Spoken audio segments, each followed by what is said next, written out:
Hello, hello, bonjour à toutes. Aujourd'hui, on parle des prix. Comment définir des prix qui reflètent ta valeur? C'est vraiment un sujet crucial quand tu es entrepreneur.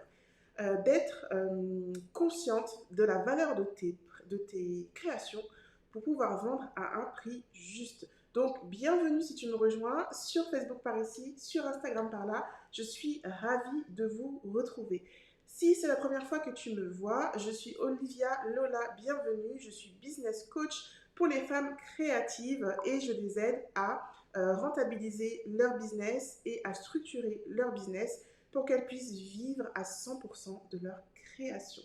Bienvenue, salut Géraldine, je suis contente de te retrouver ici. Donc aujourd'hui, on parle des prix. Comment définir des prix qui reflètent ta valeur et aussi pourquoi c'est important. Salut, salut Marina. Et c'est d'autant plus important que tu sois là et que tu écoutes attentivement si tu n'es pas à l'aise avec tes prix. Si au moment où il faut vendre, eh ben, tu bafouilles. Si tu as plutôt, t'as pas la pleine conscience de la valeur de ce que tu vends, de la valeur de ton travail, etc., etc. Et parce que qu'est-ce qui se passe quand tu n'as pas pleinement confiance en tes prix et que tu n'es pas non plus conscient de la valeur de ton travail, de ton savoir-faire, de tes créations? La première chose que tu fais, c'est de fixer des prix trop bas. Tu fixes tes prix, mais ils sont trop bas. Trop bas, trop bas, trop bas, trop bas. Ils ne reflètent pas du tout la valeur de ce que tu fais, de tes productions, de tes créations. Autre chose que tu fais, c'est des remises. Parce que ben voilà, quelqu'un est intéressé par ton travail, il est OK pour acheter et tu es contente, mais il y a un moment où ce manque de confiance il revient, là, il grignote et tu as une petite voix qui te fait douter. Et au moment de facturer ou de passer à la caisse, etc., tu fais une remise, hop, qui sort de nulle part comme ça.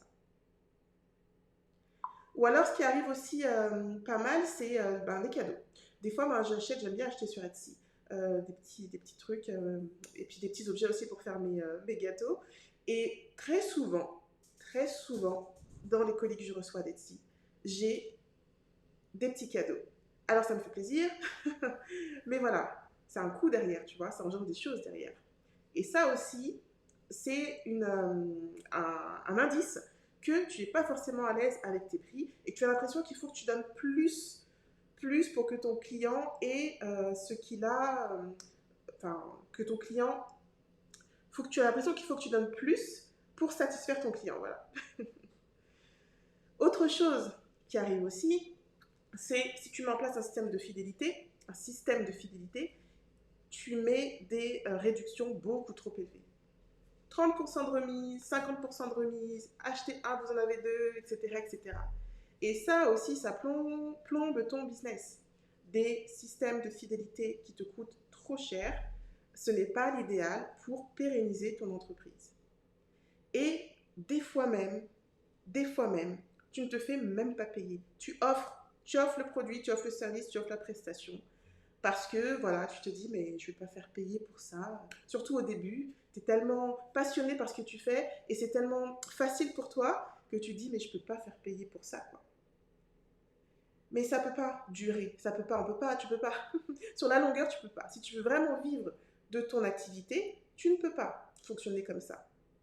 Parce que d'une part, ton client, il est sensible à ça.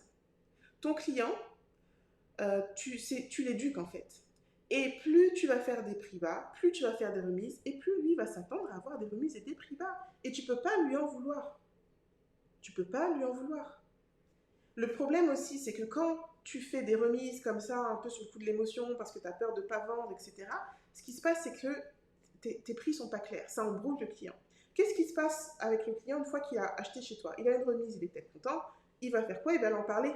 Il va dire, ah, j'ai acheté tel objet de déco chez telle personne et tout. C'est trop bien. Vas-y de ma part, tu vas voir, on va te faire une remise. De toute façon, tu peux négocier facilement, tu verras et tout ça. Tu te fais une réputation prix bas. Les clients, ils parlent autour d'eux. Surtout quand ils sont contents. Comme ça, parce qu'ils ont fait une bonne affaire. Ils en parlent. Et donc, il va t'envoyer des clients qui vont chercher à avoir des remises aussi. Donc ça, c'est pas l'idéal non plus pour toi. Parce que ça te fait une mauvaise réputation, une réputation prix bas, prix cassé, on peut négocier, etc. Et c'est pas ce qu'on veut. Autre chose aussi, quand tes prix sont trop bas, tu fais fuir tes clients. Salut Karine. Tu en fais fuir certains. Pourquoi? Parce que les prix, ça reflète leur propre valeur en fait. Et quand ils achètent des choses, ils ont envie de se dire, ouais, ça, je vaux ça. Ou non, je vaux plus que ça. Ah non, je ne vais pas acheter un bracelet à ce prix-là. Attends, je mets plus que ça dans mes bracelets, quoi. Je n'achète pas n'importe quoi, tu vois. Il y a une notion de qualité qui est rattachée au prix, même si c'est pas toujours représentatif. Mais il faut être consciente que dans la psychologie de l'achat, il y a une notion de qualité qui est rattachée au prix. Et il y a une notion de valeur personnelle. Le client se projette dans l'achat, dans le produit. Et selon sa propre grille de valeur, il va trouver que le produit n'est pas digne de lui. Donc il faut avoir conscience de ça aussi. Quand tu fixes des prix trop bas, tu risques de faire fuir certains clients. Ou d'attirer les mauvais clients, comme on a dit tout à l'heure, ceux qui recherchent que des prix bas, que des remises. Et le problème, c'est pas tant, parce que c'est pas mal en soi de chercher à faire des affaires, mais le problème, c'est quand tu as des clients qui font que tirer vers le bas, qui passent leur temps à négocier. Donc tu vas commencer à faire une remise en te disant, bon comme ça passera mieux, mais lui, il va avoir une ouverture, il va essayer de faire d'autres remises, il va encore négocier, renégocier, renégocier. Donc là, non, là tu vas rentrer dans un tourbillon infernal et c'est pas du tout ce qu'on veut. Quand tu fais tout ce qui est cadeaux, fidélité, etc., des petits cadeaux, des systèmes de fidélité avec des remises super élevées ou acheter, acheter une prestation, vous en avez deux, acheter un objet déco, vous en avez deux, des choses comme ça. C'est une technique marketing, c'est une stratégie, mais il faut justement que ça reste une stratégie. Il faut que derrière ça te rapporte quelque chose.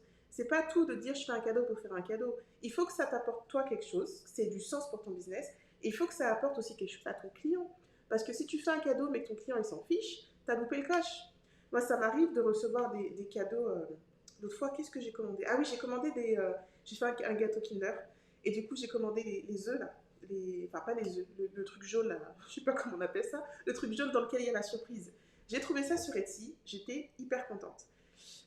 Donc j'ai commandé mon truc et à l'intérieur ils m'ont offert un cadeau. Il y avait un petit papier merci pour votre commande et un cadeau. Un cadeau c'était un bracelet en plastique jaune et rose qui fait un zip en fait. Donc si tu veux, c'est pas mon style. Si tu veux, c'était gentil sur l'attention, mais ça m'a servi à rien. Il est resté là, c'est les enfants qu'on a hérité, et puis voilà quoi. Mais moi, ça m'a pas touchée. Je me suis pas dit, oh, c'est génial. Ah, bah c'est tout ce que je voulais, donc je vais recommander chez elle parce qu'elle fait des cadeaux sympas. Non. Juste le petit mot, il m'aurait suffi. Le petit mot, merci de votre commande, écrit à la main, il m'aurait suffi. J'avais pas besoin de ce cadeau-là.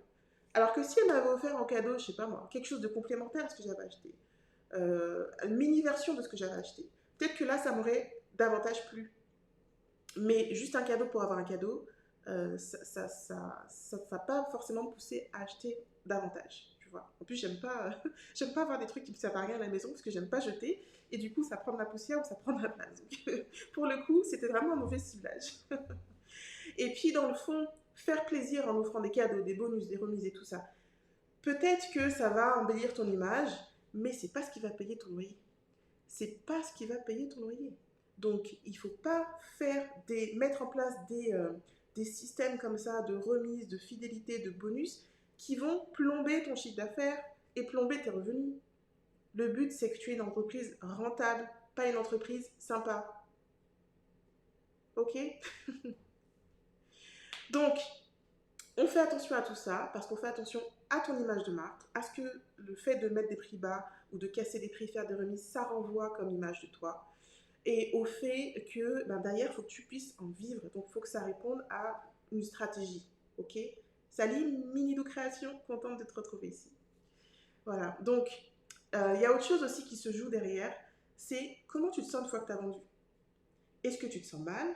Est-ce que tu sens que ton travail n'est pas valorisé? Est-ce que tu as ce sentiment de satisfaction ou pas? Parce que le but de bosser comme ça, c'est de se dire waouh, j'ai bien bossé, j'ai vendu mes créations, je suis super fière de moi, et tu profites du fruit de ton travail. C'est tout le but. Mais si quand tu as vendu, tu te rends compte que finalement, tu t'en sors pas, parce que le prix que tu as fixé, il te sert à peine à couvrir tes frais, les frais que tu as engagés pour créer, et ben voilà, tu as vendu mais pour rien. Ok? Alors Géraldine nous dit, surtout que le cadeau superflu multiplié par le nombre de clients a un coût final. Exactement. Exactement, ça a un coût.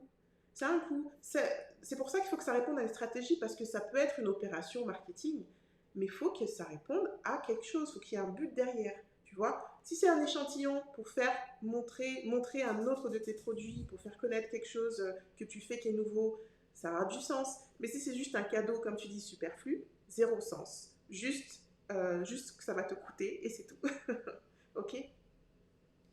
Alors, qu'est-ce qu'il faut faire du coup pour rectifier tout ça?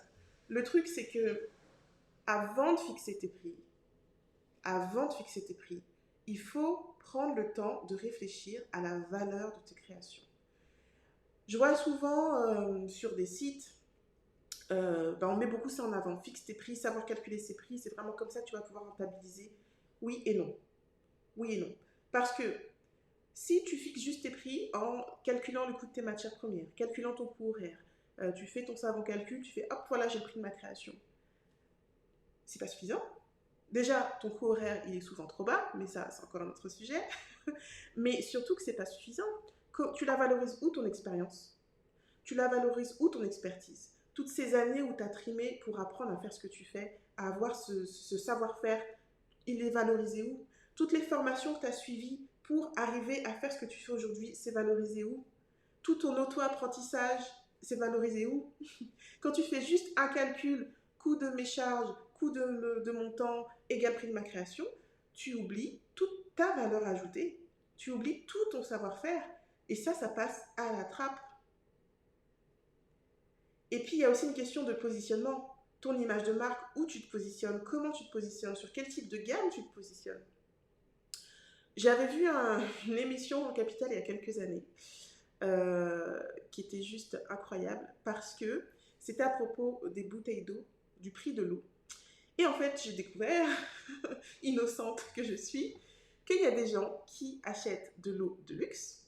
Donc déjà, la notion d'eau de luxe, perso, je ne la comprends pas. 419 $, une bouteille de 75 centilitres d'eau. 419 $, une bouteille de 75 centilitres d'eau. Est-ce que tu te rends compte? Il y a déjà un moment qui se disent, moi, je ne bois pas d'eau du robinet. Moi, je ne bois pas d'eau en bouteille. Je bois pas de l'eau en bouteille plastique. Je ne bois pas de l'eau en bouteille classique. Je bois de l'eau qui vient du pôle Nord, qui a été prise juste à côté des glaciers. Et mon eau, elle vaut 419 $ la bouteille, de 75 centilitres, même pas un litre, quoi. Est-ce que tu aurais idée, toi, perso, de mettre ce prix-là dans une bouteille d'eau? Peut-être que non, peut-être que oui, mais voilà, il y a des personnes qui sont prêtes à mettre ce prix-là dans un produit qu'on peut avoir gratuitement dans notre pays, juste en activant un petit levier ou en tournant un petit bouton. Pourquoi? Parce que derrière, qu'est-ce qui fait que ces gens sont prêts à payer autant? Parce que derrière, ça renvoie à une valeur et ça renvoie à leur propre valeur. Ils estiment que leur valeur, c'est pas de payer, c'est pas de à peine payer pour de l'eau qui sort du robinet. Eux, ils achètent de l'eau à 419 $ la bouteille. C'est le même principe avec certaines chaussures, en fonction des marques. Tu as des chaussures qui vont te coûter 10 €, tu as des chaussures, les gens vont les acheter à 2500 €, voire plus. Parce que derrière, il y a une valeur qui est attachée à tout ça. Il y a la marque, il y a le positionnement, il y a le travail des matières, mais il y a aussi la personne derrière qui a bâti sa marque, son positionnement, et qui valorise tout ça. Et tout ça se retrouve dans le prix. Donc vraiment, la première chose à faire, c'est travailler sur les valeurs, la valeur de ce que tu ajoutes, la valeur de tes créations, la valeur de tes services. Ok? Géraldine nous dit, perso, j'offre un bouquet de plumes qui correspond à ma prochaine collection proposée. Ça, c'est très bien. Pardon. Parce que du coup, tu fais une ouverture sur la suite et ça te permet de fidéliser tes clients. C'est stratégique, très bien, Géraldine.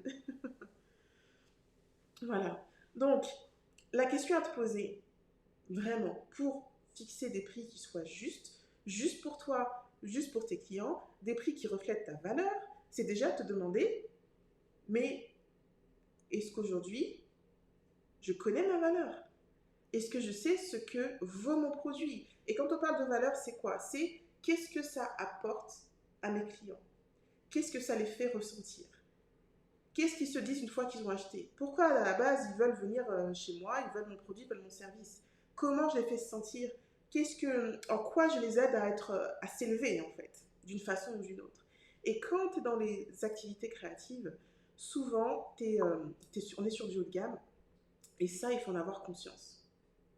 Il faut en avoir conscience. Non, Géraldine, tu n'es pas pipette, tu participes et c'est très bien. C'est très bien. Il faut que tu aies conscience que tout ce qui est créatif, tout ce qui est coaching, accompagnement, transformation, toutes ces activités-là, ce ne sont pas des activités de première nécessité. Donc c'est du plus, c'est du bonus. Et c'est pas accessible à tout le monde. Donc quand c'est pas accessible à tout le monde, ça a forcément un prix.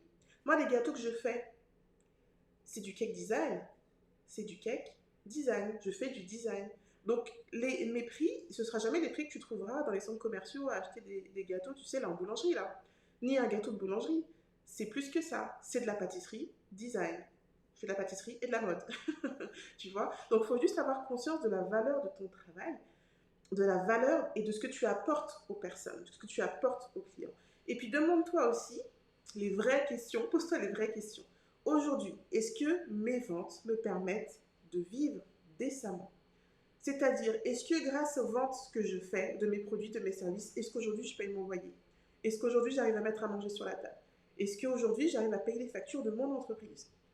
Déjà, c'est la base. Si avec ce que tu vends, tu n'arrives pas à payer tes factures de base pour ton entreprise, pour ta vie perso, te payer toi-même, c'est déjà que tu as un problème de prix ou un problème de stratégie de vente. La deuxième chose à te demander, c'est comment je me sens quand je fais une vente. Comment je me sens? Est-ce que je me sens valorisée? Est-ce que je me sens en confiance? Et si tu n'as encore jamais vendu, tu es vraiment en mode création, tu fais tes premiers pas, demande-toi comment tu veux te sentir quand tu auras fait une vente. Comment tu veux te sentir? Si tu sens que tu t'es fait avoir, entre guillemets, que tu as perdu, ça ne va pas être durable. Ça ne va pas être durable parce que tu vas rentrer dans une spirale négative où tu vas perdre ta confiance en toi, tu vas être démotivé, tu n'auras plus envie parce que tu te dis mais ça vaut pas le coup. Et peut-être que tout ça, tu vas pas te le dire consciemment, mais ça va jouer. Et du coup, petit à petit, et de plus en plus même, tu vas rentrer dans une spirale où tu vas vendre au plus bas parce que tu veux vraiment avoir plus de clients. Donc, tu as l'impression que plus tu vends bas, plus tu auras de clients. Et puis, tu vas te démotiver au risque d'arrêter. Et ce serait vraiment dommage parce que je suis sûre que tu as des choses merveilleuses à apporter, de la couleur, de la beauté à apporter dans la vie de tes clients. Demande-toi aussi, donc, comment est-ce que voilà, tu es conscient de la valeur de ta création et de ce que tu apportes à ta création. Et ça, c'est vraiment par là qu'il faut commencer. Donc, si je peux te conseiller quelque chose, là, prends une feuille de papier, un crayon, assieds-toi et écris, ok, qu'est-ce que j'apporte à mes clients? Quand ils ont acheté mon produit ou mon service, qu'est-ce que ça leur apporte? Comment ils se sentent? Qu'est-ce que je leur donne comme valeur? Comment je les accompagne dans leur vie? Quelle transformation? Quelle émotion? Etc. Réfléchis à la valeur de tes créations. Et ensuite, on reparlera de fixer les prix en fonction de la valeur de tes produits, de tes services. Voilà, ça m'a fait plaisir de partager ça avec toi. Si tu n'es pas encore membre de mon groupe Facebook, je t'invite à le rejoindre. Juste sur la page Facebook en haut, quand tu cliques rejoindre le groupe, Entrepreneur Vitaminé sur Facebook. Instagram, ça a beaucoup coupé. J'espère que ça a fonctionné. Si toutefois ça ne fonctionne pas bien, le live est disponible de toute façon sur Facebook de façon illimitée. Bonne journée à tout le monde. Je vous dis à très bientôt. Ciao, ciao.